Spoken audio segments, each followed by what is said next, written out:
Excuse me. So, get going here before we get started.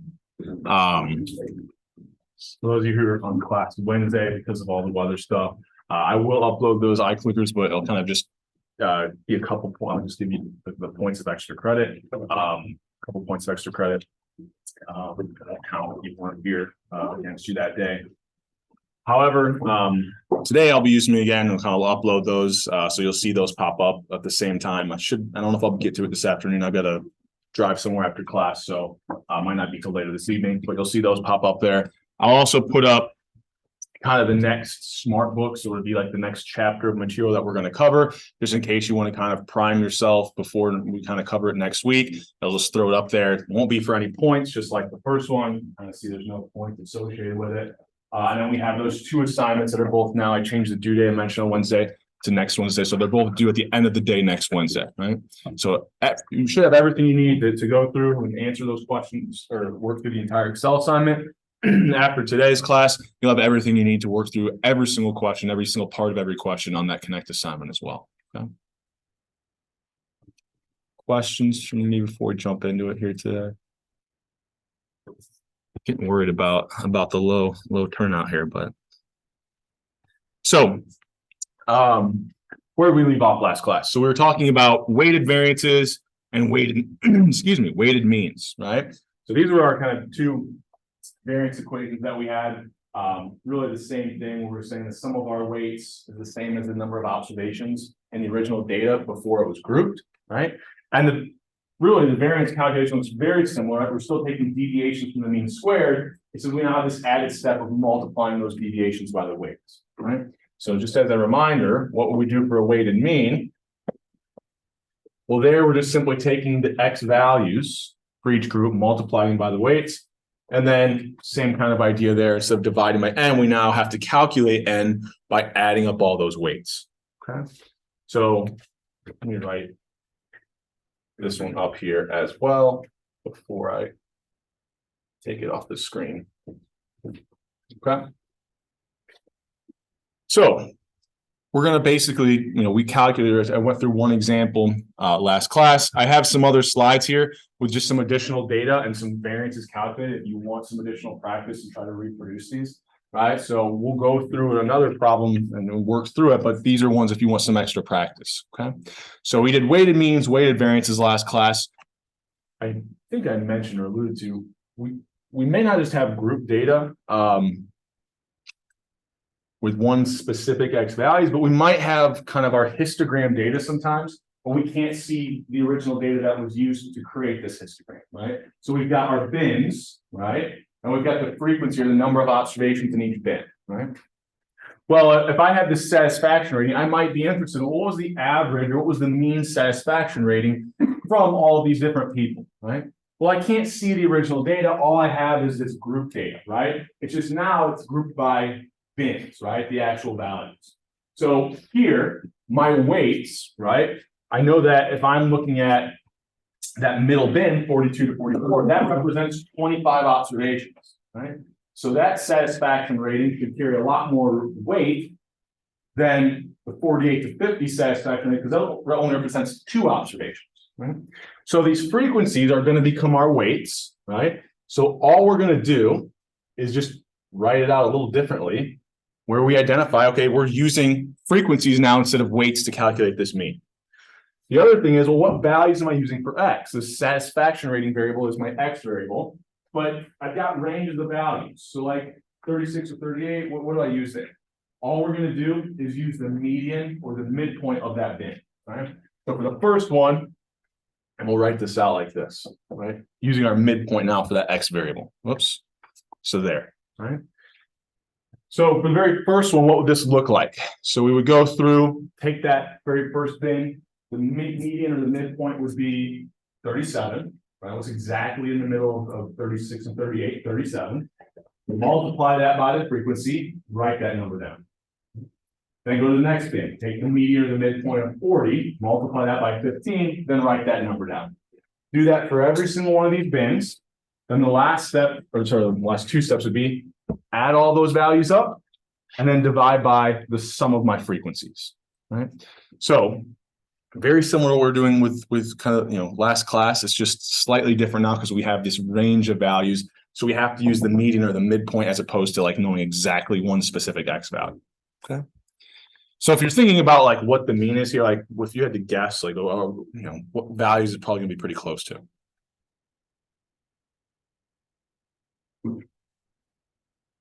Yeah. 43. Yeah, I would think probably 43, maybe a little bit higher, maybe a little bit lower. Right, I know this bin, the midpoint of this middle bin, 43, that's going to influence or carry the most weight in calculating my mean. I then kind of have values on either side, right? And there's about an equal number of observations. It's a little bit off, right? I've got what, 21 and 19 observations on either side, so they're going to kind of balance each other out. Also, I know that those midpoint median values of what, 37 and 49 aren't going to carry that much weight in my weighted mean calculation because they have a relatively low frequency. Now, the standard deviation, I would also imagine, probably isn't that high. Like the majority of my data is kind of all here in the middle, and those values aren't very far from each other, right? 43, 40, and 46, right? But I don't, it's a little bit hard to maybe guess where the variance is at. So, is there anything else I wanted to say here? I talked about this. I think I want to show you this now. I'll go back. So here, if we did this step by step, right? 37 times 4, write that number down. 40 times 15, write that number down. Add them all up, we get 2,795. The final step is then divide by the number of observations that we have. Okay. Now, the number of observations we have is really just adding up, the frequencies there, right? So the number of observations was the number of observations that was originally in the data before it was grouped. Okay. And we get exactly 43. Just happened to work out. Any questions on that? Shouldn't be too bad. Okay. So what if instead we wanted to find the variance, right? Well, if we had population data, right? It's going to be a similar thing where, well, now instead of weights, we're using frequencies. And instead of this X value, we have to use kind of the median or the midpoint of these bins. Right now, that's if I have population data. If I had sample data, right, I have the sample kind of weighted variance written up here. The only thing that's going to change, we remember, I'll write this out real quick and then we'll kind of talk about it. So if we looked at the equations for our non-weighted population and sample variance, right? We said the only difference there is I divide by n for the population, n minus 1 for my sample, right? The same thing is going to apply to if we have a weighted variance. And if this is using sample data, we're basically just going to take the sum of our frequencies, which is n, and subtract 1, right? So same kind of principle from our non-weighted variance and our non-weighted population sample variance applies to our weighted population and sample variance as well, right? It's just now instead of n minus 1, I have to find out what n is by adding up my frequencies and then subtracting 1. Okay. So if I wanted to do this with this data set, right, break this down step by step, I'll use the very first bin's median value of 37, subtract from it the mean, which we calculated was 43, but what, -6, square it, so 36 times 4, write that number down.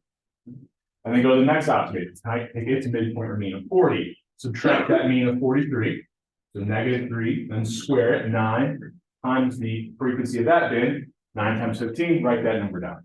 Do that for every single bin. And then add up all those values, right? All those deviations from the mean times squared times their weight, or times the frequency here. Once I add all those up, right, I have one more step, which is divide by the sum of my frequencies minus 1, right? So 65 minus 1. Right? Any questions or any steps there? Wait, can you say that like one more time? Yeah. So remember with the variance, right? We said a non-weighted variance. One way to think about that is it's like the average deviation from the mean or the middle part of that data, right? So we're kind of going through every single observation, figuring out what their deviation from the mean is squared, and then adding them up, divided by n. That gives me like the average deviation, right? Just like when I add up all just the values and divide by n, that's giving me my mean or my average, right? Here, I'm just adding up all the deviations squared, dividing them by n. So I'm getting like the average deviation squared. With our weighted variance, we're doing a very similar thing. We're picking up kind of the average deviation from the middle part of the data. We're just accounting for the fact that some of these bins represent way more people than others, right? So for every single bin, I'm going to calculate its deviation from that mean squared. But then I need to weight it by, well, how many observations were in that bin? So that's my frequency. Right? Once I do that for every single observation, there's going to be, or sorry, every single observation, every single bin, there's going to be some bins where that middle median value, 43, that is exactly the mean. That is a bin that provides evidence that there was no variation in the data. So it adds a 0 to the variance. It was evidence that there was no variation. And that was one of my bins. My other bins, right, provide some evidence that there was variation in the data. So then when I add up kind of this deviation from the mean, multiplied by the weight across, I add it up across all these bins, and then divide by the number of observations that I had, and I did -1 because I had sample data here. That kind of gives me like my average deviation from the middle part of that data. It's just accounting for the fact that these bins had different weights, or these bins had different frequencies. Any questions on that? Okay. So very similar to what we did last class. We're just really replacing our weights with frequencies. It's the same idea, it's just notation. And then I introduced this, or we have to use the median, and then I introduced this idea that if it's sample data, it's still, we divide by n minus 1. It's just that to find n, we add up our frequencies, right? So the sum of our frequencies minus 1 for sample data. Okay. How would I find the standard deviation? So I've got my weighted variance of 8.16. Remember how we find the standard deviation? Simply, so the notation that we had for our population and sample standard deviation was just sigma and s. So how do I go from my variance to my standard deviation? Just take the square root, right? So I'd add one more step, which is just take the square root of 8.16. Okay. Any questions on that before we keep moving? All right, so the next thing that we're going to go through, I'm going to go through the first part of it very quickly, because I'm not going to ask you questions on the exam or the homework about it. I'll introduce the idea of percentiles, and then we'll talk about something that will be on your homework, which is kind of a Q test, or building these what we call box and whisker plots. Okay, so I would assume you've probably, excuse me, have heard of percentiles before. Right? If you're told that, you know, your SAT score was the 90th percentile, what does that really say?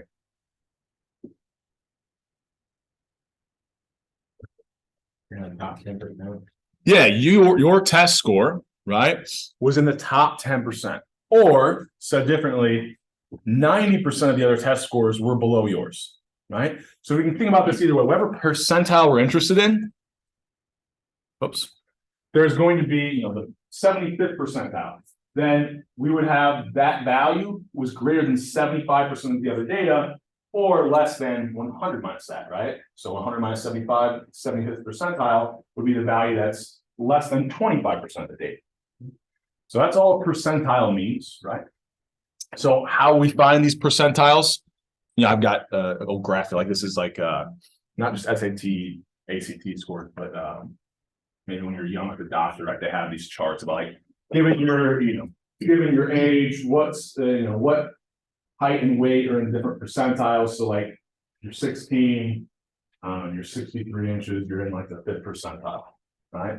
Which I think I think that was my height when I was 16. So pretty low down, right? 95% of the other people were taller than I was. So how are they coming up with these values? Right? How are they figuring out, well, what was the 5th and 10th percentile? So, we said, this is the part I'll go through very quickly, but here would be the steps, right? You would arrange the data from smallest to largest. I'll give you an example that makes maybe it real easy.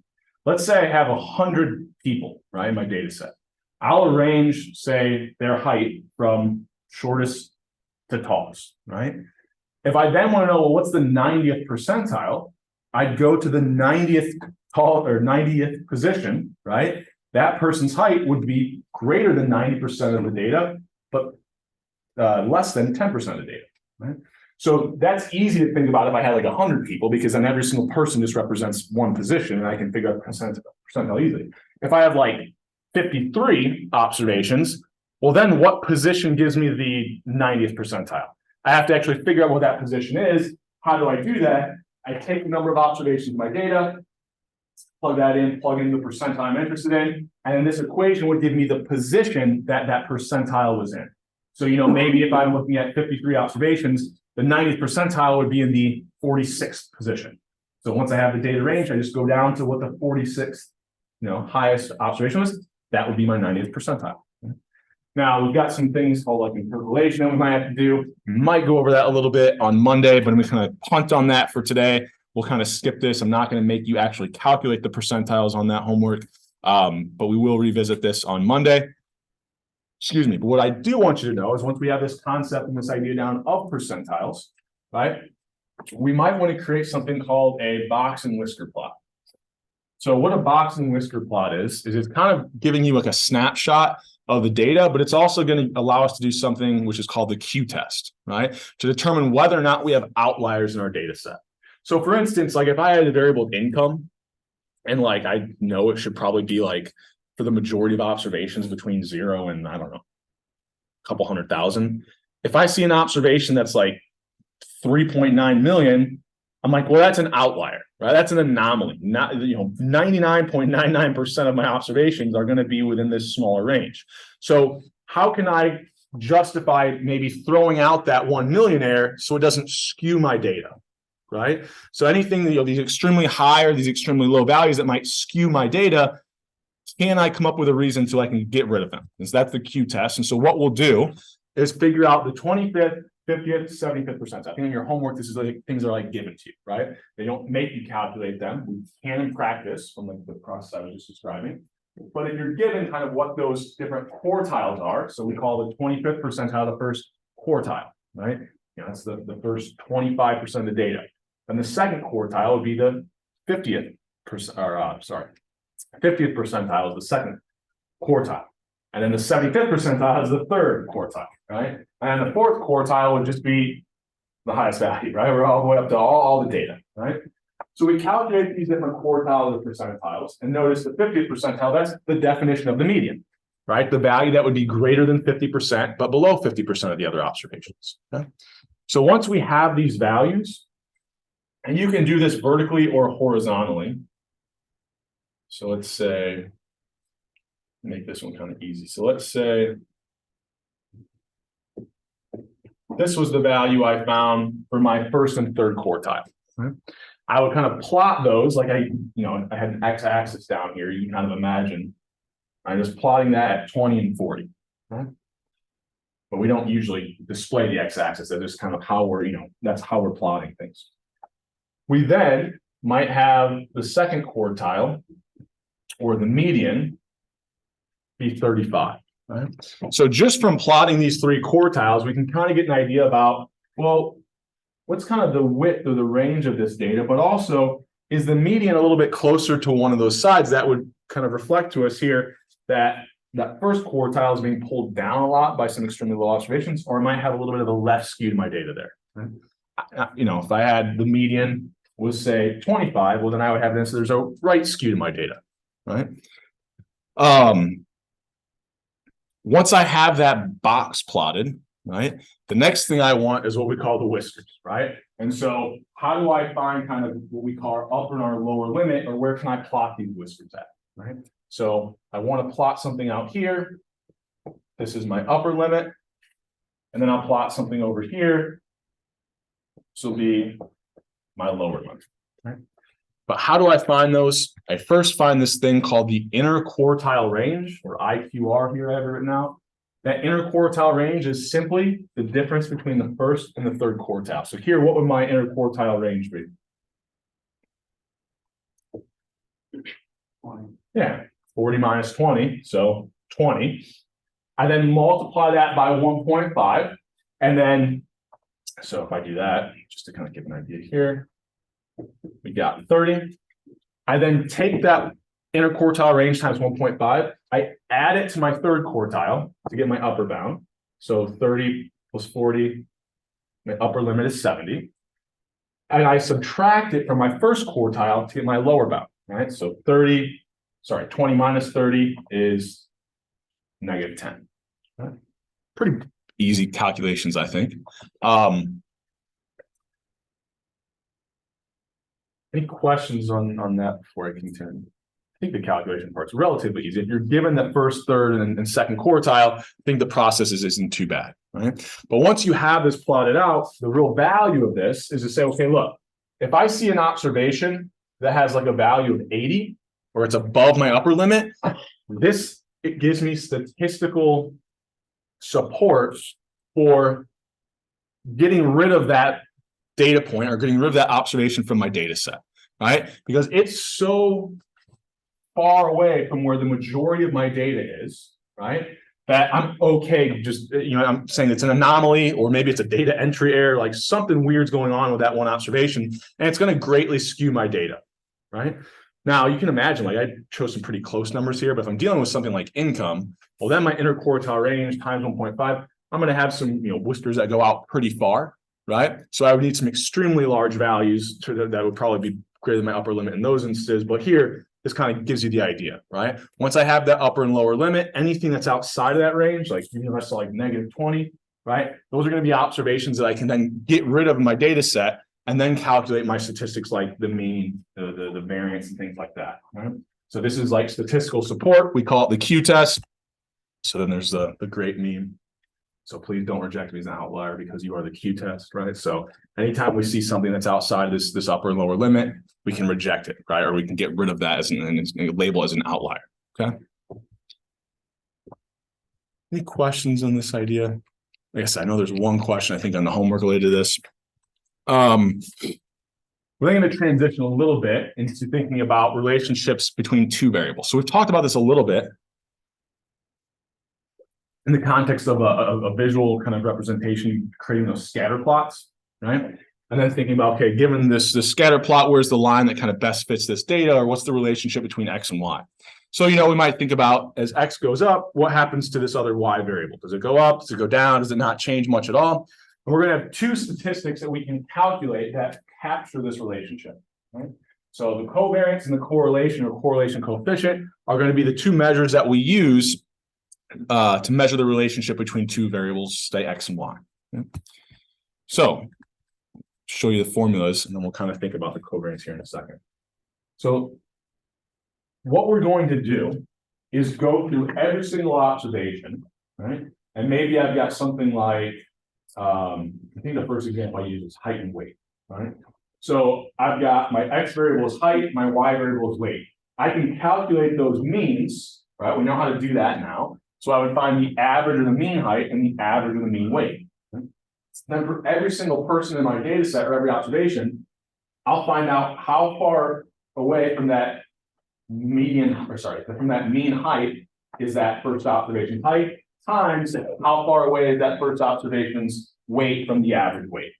I would then do that for the second observation, the third, so on and so forth, then add them all up, divide by the total number of observations by data set, or if it's sample data, same kind of ideas we have with the variance, with the covariance, it's the same process. I still look at each variable's deviation from its mean and then multiply them by each other and then add them all up. It's just now I divide by n-1 instead of n. It's the same thing. Okay. So I'll go through, hopefully makes a little more sense in just a second when we actually look at some data, what we're really capturing with this covariance. But before we do that, ahead of time, if we end up going through this process and we find a positive value, the covariance is positive, that's telling us that across all observations, the evidence is that as X goes up, Y tends to be higher as well. And then, across every observation, we end up getting this negative covariance. That means that as X goes up, Y tends to be lower, right, or go down. And then 0 would mean that there's no relationship. And as X goes up, Y doesn't really change at all. Okay. So why is why is that sign, or how, what are the actual value of the covariance? How do we calculate that? Okay. So I've got this height weight example. I had a bunch of observations from the CDC. I found the mean height and the mean weight here. What I would do, the process is, you could break this down in several steps. So for this very first person, actually, yeah, this first person, they were above the average height, but they were below the average weight. So that first person, right, they're above the average height, so that deviation is positive, but below average weight, so that deviation is negative. Right? When I then multiply those by each other, I get a negative value that's added into that numerator. Because that first observation, the person's height was above the mean, but their weight was below, it was one observation that that one observation was evidence that these things tend to be on different sides of the mean. That when X was high, right, when height was higher, that weight tended to be lower. Now we know intuitively that the relationship between height and weight is probably overall positive, right? But this was one observation that provided evidence that these things tend to be on different sides of the mean. Now, for all my other observations, like this person, well, they were just below the average height. They were also below average weight. So that was evidence that these two things tend to be on the same side of the mean. That when X is low, Y tends to be low as well. And then this person, right, or sorry, I don't have a person above. This person, same idea. This person, same idea, right? They were below average height, below average weight. So those two deviations would be negative, but a negative times negative. These were all three observations that provided evidence that these two things tend to be on the same side of the mean, right? That when X is low, Y tends to be low. Or said differently, when X is high, Y tends to be high. Okay? If I then add those up across every single observation and then divide by n, just like with like the variance, I was getting the average deviation from the mean squared. I'm kind of getting the average evidence of whether or not these are on the same side of the mean or on different sides of the mean. And you'll notice, for instance, like this person, look at this person. They were quite a bit below the average height and very far below the average weight. So those things were both not just on the same side of the mean, but they were both very far from the mean. So those large deviations, well, they'll add a really large value to my covariance because that one observation was strong evidence that these two things tend to not just be on the same side of the mean, but very far away, right? Now, if I had an observation like this, where, yeah, their weight is pretty far below the average weight, but, right, height hardly varies at all, right? It's really close to that mean, while weight was really far away. That isn't an observation that is as strong of evidence that these two things tend to kind of move equally as far away or equally far away from the mean. So notice when we multiply those deviations, we get a really small amount added to the covariance. Right? So we do this for every observation. We then kind of add them up, divided by n, or n minus 1 the sample, which is essentially kind of giving us like the average distance that both these variables are from the mean and whether or not they're on the same side or on different sides of the mean. Okay. Questions on this before? It's a little bit tricky. Like I said, it's probably easier to break it down in steps. You don't have to, right? But like finding the deviation of the x variable, then the y variable, then multiplying them. That might help us to break down into kind of separate columns here. So let's say we do this, and I had sample data. So I go ahead and I calculate my covariance for the relationship between height and weight, and I get. I'm going to write this down. So we're going to go through a few examples, but I want to be able to make a point at the end. So this is oh, sorry, no, I'm jumping the gun. I'll do that in a second. So we've got this covariance, right? What does it mean? 76. It's positive. So it's kind of telling us that as height goes up, weight tends to go up as well. Kind of makes sense. You're taller, you have more bones, organs, whatever, right? But is that a strong relationship? Is it weak? What are the units, right? So the problem with our covariance is I can't really compare the relationship of height and weight to say the relationship between, I don't know, years of education and income or something like that, right? Because they're different units. If I had height and weight, I'm taking inches times pounds. I've got like inch pounds. If I've got years of education and income, I've got year times dollar. I've got year dollars. Like these units don't make sense, and I can't compare across different types of variables, right? Excuse me. So what am I going to do, right? Well, what we're going to do is we're going to scale that covariance so that it has no units and that we've accounted for the variation that exists in the data so that we can get it to be within the range of 1 and -1.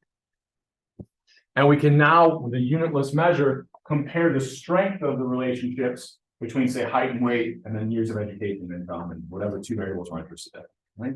So 1 would represent the strongest positive relationship you could ever see between two variables, right? -1, the strongest negative relationship that exists between two variables. And then as you get a correlation coefficient closer to 0, that's evidence that there's a weaker and weaker relationship. 0 would be that there's no relationship. Okay.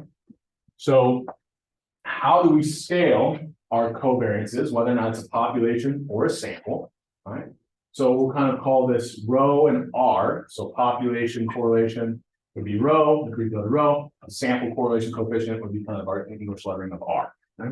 All we're going to do is take that covariance, divide it by the standard deviation of each variable, right? So it's kind of like we're accounting for how much deviation was in these variables to begin with, right? We divide that correlation the covariance by those standard deviations. That'll give us this correlation coefficient, which will be unitless and will be somewhere between 1 and -1. Okay. Any questions up to this point? So I'll try to give you a little bit of an insight as to why it won't be a perfect mathematical proof, but it'll be, I think, kind of convince you of why this ends up being somewhere between 1 and -1. So if we were to write out these correlation coefficients, excuse me, and I'll write it out just for the population, just to make it a little bit easier on me, because I don't know what I think. So here's our covariance, right? That's what's in our numerator. We then have the standard deviation of each variable. So the square root of all the deviations squared over n. And then we have the standard deviation of our y variable. There. Right? So instead of, in practice, it makes more sense to calculate each one of these things on their own. Then you would just have like 3 numbers, right? Divide this number by these 2. But if you want to substitute in the formulas, you could do this like all one line of your calculator, right? Or, this is what it would look like. Well, you can see here, if I've got the square root of n times the square root of n, that's just n. I would then have divided by n divided by n. These essentially are going to cancel. All right. If I then look at this, okay, what am I doing? It's a slightly different process, but and this is where I'm getting a little hokey with the mathematical proof. So I'll go over to the math department and tell them. But like, if I'm taking the square root of things that are getting squared, right? Taking the square root of something squared will just give you whatever it was originally, like it cancels out. So you can kind of imagine like these are going to cancel. I then have the sum of the deviations for x times the deviations for y divided by the sum of those deviations for x times the sum of the deviations for y. So it's not quite the same thing, right? You can kind of imagine how these are going to kind of cancel to where at the very highest you could ever see is that perfect correlation would be 1, or if these things tend to be on the opposite sides, -1. Right? Now, I'm not going to make you write this out. You're never going to have to like look at this formula or write this formula out again. In practice, you're going to calculate that covariance, calculate those standard deviations, and that's just a matter of plugging them into this kind of simple calculation to get our correlation coefficient. Okay. Any questions on that before we keep moving here? So hopefully, if I looked at that CDC data, all right, it'd be pretty easy, right, to calculate the standard deviation, especially if like I have this in Excel. Calculate the covariance, right? Excuse me. Then all I have to do is take that covariance of 76 divided by 3.96 times 43.08, but I have to, multiply those first before I divide it, make sure my order of operations are correct. And I get this correlation coefficient of about 0.45. Okay. So it's unitless, right? It's going to kind of account for the variation that exists in the data. I can now compare the relationship between height and weight to other relationships if I can calculate their correlation coefficients. Okay. So the first one we'll kind of think about here is, so before I go to the next example, we already talked about these scatter plots. One way you can think about these correlation coefficients is, and this isn't exactly right, but it's a good way to think about it. If I was drawing a line that best fit this data, if my correlation coefficient was positive, I would kind of have an upward sloping line, right? You can almost think about the correlation coefficient being the slope of that line that best fits the scatter plot. It's not quite what that is, but it's a good way to think about it, right? We'll actually later on this semester come up with a better way to kind of measure the relationship between the X and Y variable. With this correlation coefficient, you can think of it as like the slope of that line that best fits the scatter plot, okay? So what if instead I had an example like this, right? Where I've got my covariance is 330, my standard deviations for each variable are up there, and I believe the X and Y variable that I had here was child's birth weight and then length of the pregnancy, right? So I have this birth data. Birth weight generally being kind of a good measure of a child's health. Longer pregnancies, we tend to get, children that weigh more, right? Premature births, children are very small, weigh less, right? We don't like that. So we probably already know what the relationship is between these two variables. It should be positive, right? Well, sure enough, our covariance is positive. So that tells us the relationship is positive. Here's an interesting thing to point out. Why can I rule D out right away without even entering this in my calculator? What should be true about the sign of my covariance and my correlation coefficient? If I go back, look at this equation. If I'm taking my covariance and I'm dividing it by the standard deviations always have to be, we said the variance is always positive, and so that would also mean the standard deviation is always positive. So whatever the sign of my covariance is, dividing it by positive values, they don't change the sign. I should always have the sign of my correlation coefficient being the same as the sign of my covariance. So if we found the covariance was 330, that's positive, we know that the correlation coefficient should be a positive as well. So we can rule out D right away. Why can I rule B out? What was the whole point of calculating these correlation coefficients? 1 and 1. Yeah, so there was somewhere in between 1 and -1. It was unitless. We scaled it so we can compare across these different relationships. Okay, so we can rule that one out right away. From there, it's just a matter of plugging these in, right? So I would take what?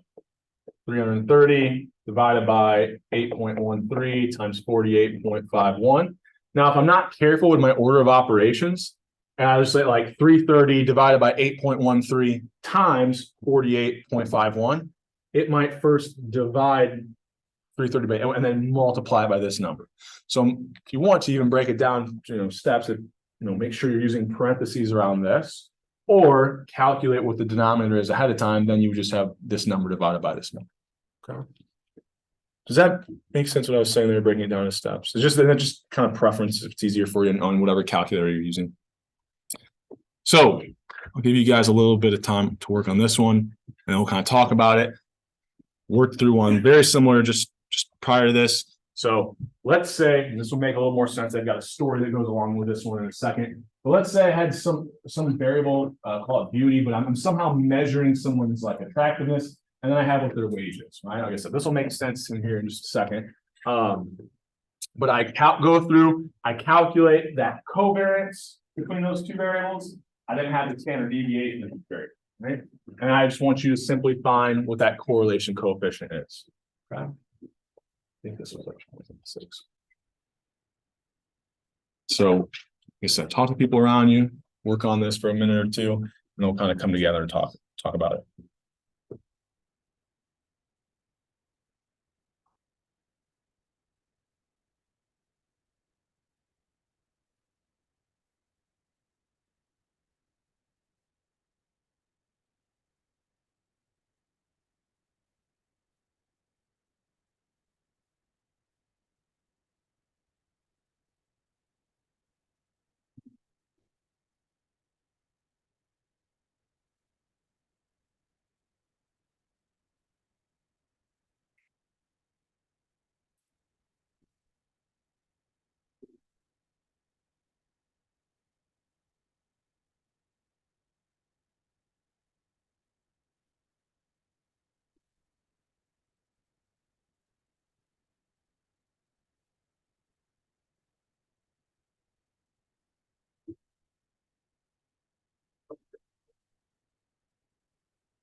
All right.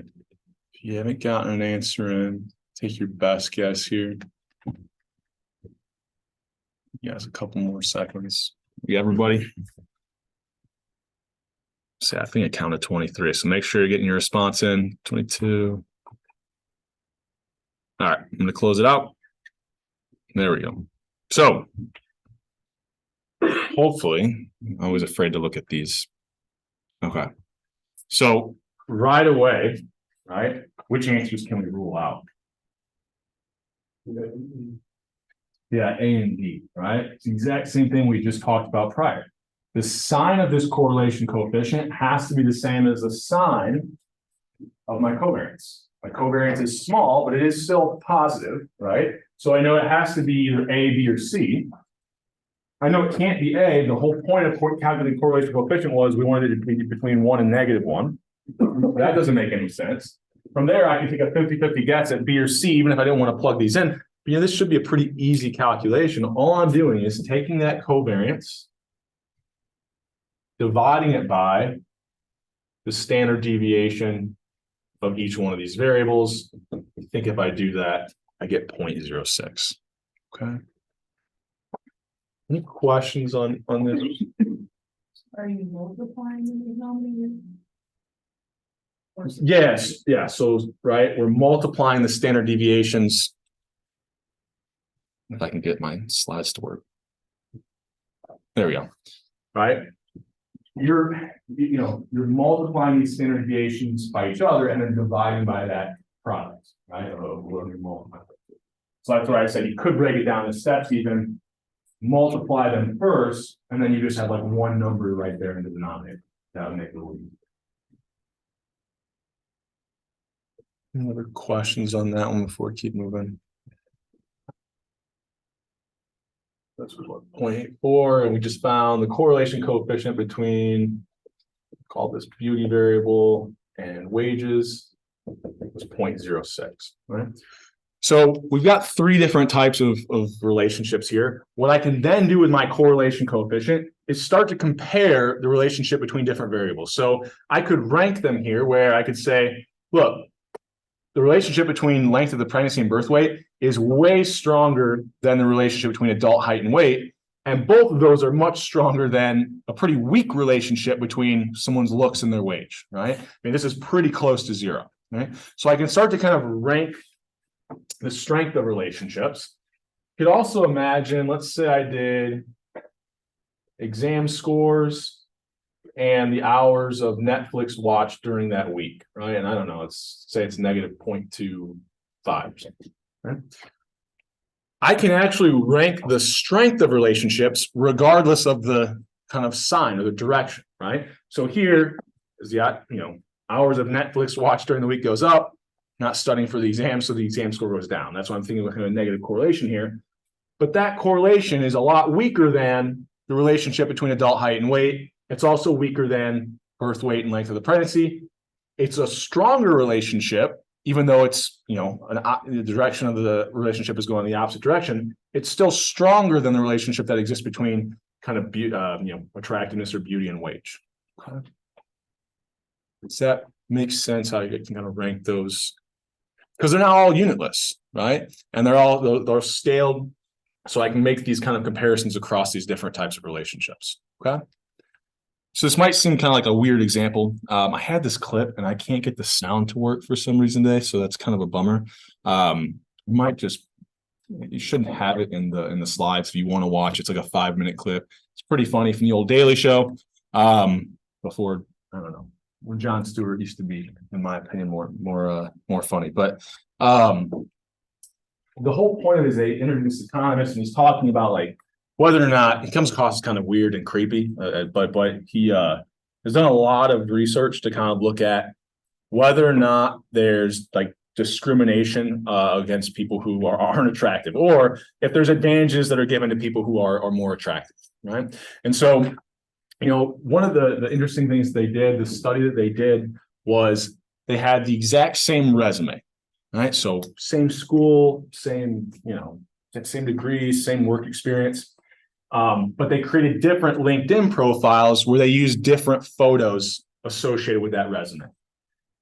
ahead of time, they took like 100 random people, gave them these different photos and said, okay, we ranked these, right, in terms of this person's attractiveness. So I think what they did is essentially like go from least to most attractive, and then you could put those pictures in different percentiles, right? You know, this person was ranked the highest, they'd be in the 100th percentile, right? This person was ranked at the 90th high, they're in the 90th percentile. So they have people do this for these photos they're using on LinkedIn. They then sent out kind of their resume or applied for the same jobs and saw how many interview requests that resume got back. And they found when the LinkedIn profile picture was of a higher attractiveness rating, there was higher number of interview requests, and you kind of see you get like this positive relationship for men, but it was even like worse for women, right? And it's obvious evidence like we don't want this to occur, right? That this shouldn't be going on, but we could do this for a lot of different variables, right? In fact, I don't know, I think we'll talk about later in the semester, but they did a really similar thing where they created like the same resumes, but all they did, they didn't even have LinkedIn profiles with them. I believe what they did, they might have done a LinkedIn profile one, but they basically looked at the relationship between a person's race and the number of interview requests they got, right? So we can kind of pick up these correlations and then kind of find evidence that like there's discrimination or maybe things are going on in the world that we don't want to go on, right? And it kind of as simple as like what we're talking about here, calculating these correlation coefficients, right? Questions on that? We'll keep moving. All right, so I think we'll end it there today. A little bit early. And we'll if you have any kind of last minute questions on those homework assignments, remember my office hours next week are 2 to 4 on Mondays and Wednesdays. Well, Thursdays as well, but that's going to be a little bit too late for the homeworks. So feel free to kind of stop by. You don't need to like email me or whatever if your plan is to stop by between those times. Other than that, your question?